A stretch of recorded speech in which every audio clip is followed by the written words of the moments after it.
Дали знаете дека мајката во периодот на доењето треба да внесува дополнителни 450 до 500 калории дневно?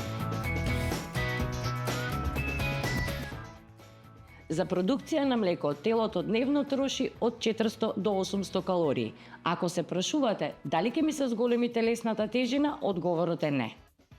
Ако се прашувате дали треба да се ограничи внес на одреден вид на храна, препораката е да се придржувате кон пирамидата на исхрана. Ограничете го внесот на кофеин на максимум 300 мг дневно.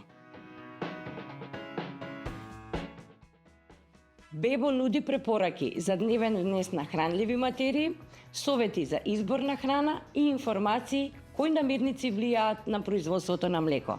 Сето тоа е важно за вашето здравје, а различните вкусови во мајчиното млеко му помагаат на бебето да се навикне на храна без млеко подоцна.